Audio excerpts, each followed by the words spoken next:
program yang mahasiswa oleh Universitas Maritim Raja Ampat, Fakultas Ekonomi dan Bisnis IT. Program pendidikan dibuat semester. Video ini dibuat untuk menyelesaikan salah satu tugas kelompok pada mata kuliah Ekonomi dan Bisnis Maritim dengan dosen pengampu Bapak Dr. Raffi Rashid SEMM. Kami dari kelompok 9 terdiri dari 3 anggota yang masing-masing bekerja sama dalam menyusun dan menyelesaikan tugas ini. Jadi langsung saja inilah video presentasi dari hasil analisis kami.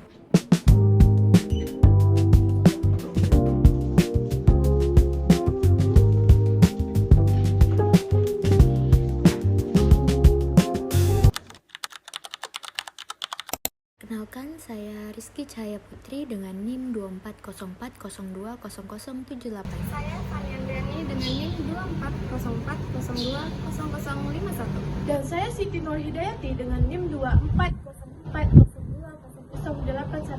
Kami akan membahas tentang ketahanan ekonomi pesisir, analisis permasalahan dan inovasi untuk pelaku UMKM dan nelayan di Tanjung Pinang. Nah, adapun latar belakangnya yang dimana ekonomi maritim di Kepulauan Riau atau Kepri itu memegang peranan penting dengan kontribusi besar terhadap perekonomian daerah dan nasional.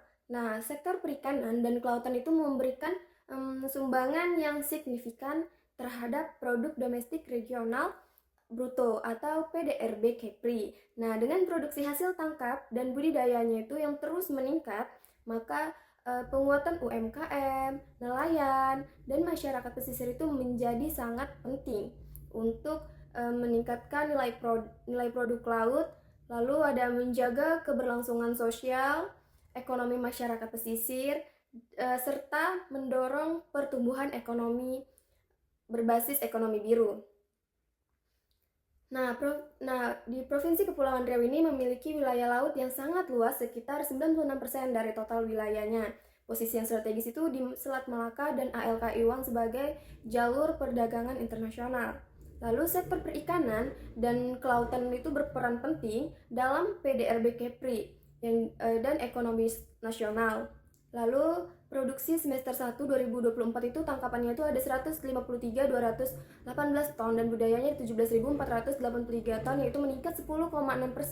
Olahannya itu ada 7.426 ton, ekspor 11.857 ton, sebesar itu ada 26 juta USD, yang dimana industri itu pengolahannya itu termasuk maritim, menyumbang sekitar 41% PDRB Batam, berkontribusi sekitar 66% PDRB provinsi. Nah, sekitar 45.000 UMKM dan nelayan itu menopang ekonomi pesisir itu ada 300.000 jiwa penguatan UMKM melalui pelatihan dan pendampingan produk bernilai tambah. Nah, mendukung ekonomi biru ini berkelanjutan dan kesejahteraan masyarakat. Selanjutnya, bab 2, gambaran umum wilayah dan objek. Pada poin 2.1, deskripsi wilayah penelitian, kami memilih wilayah penelitian yaitu Kota Tanjung Pinang. Tanjung Pinang merupakan ibu kota Provinsi Kepulauan Riau dan memiliki karakter sebagai kota pesisir. Letaknya sangat strategis karena berada di jalur perdagangan maritim internasional yaitu Selat Malaka dan Laut Cina Selatan. Aktivitas ekonomi masyarakat di Tanjung Pinang didominasi oleh sektor perikanan tangkap, perdagangan hasil laut di pasar tradisional, serta UMKM berbasis kelautan. Kondisi geografisnya ditandai dengan adanya perkampungan nelayan, pasar ikan, dan dermaga pendaratan ikan. Karena karakteristik tersebut, pemerintah daerah menjadikan sektor perikanan dan UMKM sebagai salah satu pilar utama pembangunan ekonomi. Hal inilah yang membuat Tanjung Pinang relevan dijadikan lokasi studi kasus analisis ekonomi dan bisnis UMKM serta nelayan pesisir. Selanjutnya, poin 2.2, profil objek penelitian. Kami memilih 3 objek penelitian yaitu pelaku UMKM, nelayan tradisional, dan aktivitas ekonomi di pasar ikan Tanjung Pinang. Yang pertama, profil UMKM Pak Arif. Objek penelitian pertama adalah pelaku UMKM yaitu Pak Arif yang menjalankan usaha penjualan kerang, gonggong, dan seafood lainnya. Usaha ini sudah berjalan sejak tahun 2017 atau lebih kurang 8 tahun, dengan pendapatan rata-rata sekitar Rp600.000 per hari. Lokasi usahanya berada di Jalan Sungai Payung, Tanjung Unggat.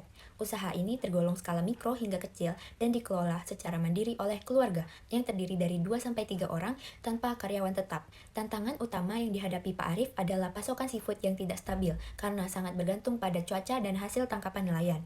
Selain itu, usaha ini belum memanfaatkan digitalisasi seperti pemasaran online atau media sosial, serta minim dukungan dari pemerintah. Namun, di sisi lain, Pak Arif tentunya memiliki potensi besar karena merupakan pelopor penjualan gonggong di wilayah tersebut dan produknya merupakan bahan makanan khas pesisir. Selanjutnya, objek penelitian kedua adalah nelayan tradisional, yaitu Pak Ceri. Beliau telah menjadi nelayan lebih dari 30 tahun dan melaut sekitar 14 hari dalam sebulan. Alat tangkap yang digunakan masih sederhana dan bersifat tradisional, seperti jaring dan umpan. Hasil tangkapannya juga bervariasi, seperti ikan tamban, ikan lebam, ikan selat, dan lain-lain. Serta pendapatan nelayan tidak menentu karena sangat dipengaruhi oleh kondisi cuaca, terutama saat cuaca ekstrim, mereka tidak bisa turun ke laut. Keterbatasan alat tangkap dan belum adanya bantuan yang diterima menjadi kendala utamanya. Meskipun demikian, nelayan memiliki kesadaran lingkungan yang tinggi dengan menolak penggunaan alat tangkap yang merusak ekosistem laut. Hal ini menunjukkan bahwa nelayan sebenarnya siap mendukung konsep ekonomi maritim yang berkelanjutan. Objek selanjutnya adalah aktivitas ekonomi Pasar Ikan Tanjung Pinang. Pasar Ikan Tanjung Pinang merupakan pusat aktivitas ekonomi mikro masyarakat pesisir. Pasar ini beroperasi dari pagi hingga siang hari dan menjadi tempat bertemunya nelayan, pedagang, dan konsumen. Aktivitas utama yang terjadi meliputi distribusi hasil tangkapan laut, penjualan hasil seafood segar, serta interaksi sosial ekonomi masyarakat pesisir. Namun, dari hasil observasi ditemukan beberapa permasalahan, seperti sanitasi yang kurang baik, tidak tersedianya cold storage, serta pengelolaan limbah yang belum optimal. Kondisi ini berdampak pada kualitas produk dan kenyamanan pasar, meskipun perannya sangat penting bagi ekonomi lokal. Poin ketiga atau poin terakhir dari bab 2 adalah sumber data penelitian. Data yang digunakan dalam analisis ini berasal dari dua sumber utama, yaitu data primer dan data sekunder. Data primer diperoleh melalui wawancara dengan pelaku UMKM dan nelayan tradisional, serta observasi langsung di Pasar Ikan Tanjung Pinang. Sementara itu, data sekunder berasal dari BPS Kepulauan Riau, Dinas Kelautan dan Perikanan, serta RPJMD Kepri. Pendekatan yang digunakan bersifat triangulatif agar hasil analisis lebih akurat dan kontekstual. Selanjutnya, saya akan menjelaskan bab 3 analisis permasalahan. Yang pertama, permasalahan UMKM pesisir. Studi kasus Pak Arif menggunakan analisis SWOT, yaitu strength atau kekuatan, pengalaman lebih dari 8 tahun sejak 2017, pelopor di Tanjung Unggat. Lokasi strategis dekat sumber bahan baku. Yang kedua, weakness atau kelemahan, sangat tergantung cuaca atau musim, belum ada pemasaran digital, hanya konvensional. Kapasitas produksi terbatas atau usaha keluarga. Yang ketiga, opportunities atau peluang. Masih rendahnya penggunaan internet oleh UMKM di Kepri, hanya 18%. Potensi digital marketing dan tren konsumsi seafood yang stabil. Yang keempat, threat atau ancaman. Cuaca ekstrim, badai atau musim angin, daya beli fluktuatif, dan persaingan dari pelaku baru yang lebih melek teknologi. Yang kedua, permasalahan nelayan. Studi kasus Pak Ceri menggunakan metode 5 whys. Akar masalahnya yaitu pendapatan tidak menentu. Why yang pertama, hasil tangkap tidak menentu. Why yang kedua, sangat dipengaruhi cuaca ekstrim. Why yang ketiga, hanya menggunakan perahu kecil dan alat tradisional, tidak tahan ombak besar. Why yang keempat, keterbatasan modal untuk meningkatkan alat tangkap. Dan why yang kelima, akar masalah. Belum ada tindak lanjut bantuan dari pemerintah meskipun sudah sering mengajukan. Yang ketiga, permasalahan masyarakat pesisir menggunakan analisis PESTEL. Secara umum, masyarakat pesisir menghadapi tantangan dari berbagai sisi. Dari sisi politik, kurangnya kebijakan yang berpihak dan subsidi alat tangkap. Dari sisi ekonomi, pendapatan tidak menentu. Dan dari sisi sosial, regenerasi nelayan terhambat karena minimnya akses pendidikan tinggi. Dari sisi teknologi, masih banyak yang belum terbiasa menggunakan teknologi digital dan alat tangkap masih tradisional. Selain itu, faktor lingkungan seperti cuaca ekstrim, ancaman abrasi, pencemaran laut, dan perubahan iklim juga ikut memengaruhi kehidupan masyarakat pesisir. Nah, selanjutnya ada bab 4 yang dimana pada bab ini akan membahas tentang solusi berkelanjutan dan inovasi bisnis. Yang pertama itu ada ekonomis, yang dimana inovasi ini dirancang untuk memberikan keuntungan keberlanjutan bagi UMKM dan memperkuat kesejahteraan komunitas melalui dampak positif yang berkelanjutan. Nah, adapun indikator ekonomi dan strategi pencapaiannya, yang dimana itu meningkatkan pendapatan utama, lalu diverifikasikan produk olahan gonggongnya itu menjadi seperti kerupuk, frozen, atau nugget. Nah, nilai jualnya ini pastinya akan jauh lebih tinggi dan daya tahan lamanya itu lebih lama lagi. Nah, memungkinkan distribusinya ini bisa sampai keluar Tanjung Pinang. Nah, yang kedua ada sumber pendapatan baru atau zero waste business model, yang dimana limbah cangkang yang tadinya itu merupakan biaya pembuangan bisa diubah menjadi pendapatan tambahan dari penjualan pupuk kalsium atau kerajinan. Nah, yang ketiga ada efisiensi biaya operasional. Ini menggunakan tenaga kerja dan bahan baku dari cangkang itu lokal untuk menekankan biaya operasional.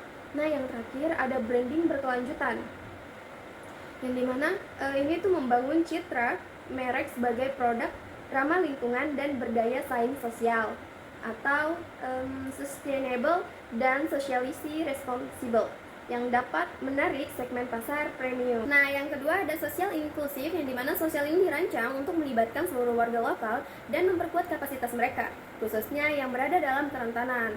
Nah, adapun kelompok sasaran dan implementasi inklusifnya. Yang pertama, seperti kelompok wanita lokal atau ibu-ibu yang melibatkan mereka dalam proses diverifikasi produk seperti pembuatan kerupuk, nugget, dan pengolahan limbah cangkang menjadi kerajinan atau aksesoris. Ini memberikan mereka pendapatan tambahan. Lalu yang kedua ada nelayan tradisional. Nah, ini memberikan pelatihan tenaga praktik, sustainable harvesting, dan memastikan harga beli gonggong yang adil atau fair trade. Nah, yang ketiga ada kelompok disable atau disabilitas. Ini memberikan peranan khusus dalam proses pengemasan, pelabelan, atau quality control yang sesuai dengan kemampuan mereka. Nah, lalu ada yang ketiga, yang dimana ramah lingkungan atau eco-friendly, yang dimana aspek lingkungan itu perlu memadukan pelestarian sumber daya laut dengan solusi penanganan limbah yang berkelanjutan. Nah, adapun masalah lingkungan dan solusi inovatifnya. Yang pertama, seperti penumpukan limbah cangkang, yang dimana pemanfaatan cangkang itu digiling dan diolah menjadi bahan baku, misalnya seperti pada pupuk kalsium organik, karena cangkang kaya kalsium untuk petani lokal, atau bahan baku kerajinan dan dekorasi. Nah, yang kedua ada resiko penangkapan berlebihan, seperti sistem panen yang berkelanjutan itu menerapkan regulasi penangkapan, misalnya melarang penangkapan gonggong yang masih kecil atau saat musim bertelur. Nah, bersama kelompok nelayan lokal. Lalu yang ketiga ada penguatan energi dan air, yang dimana menggunakan peralatan pengolahan yang efisien.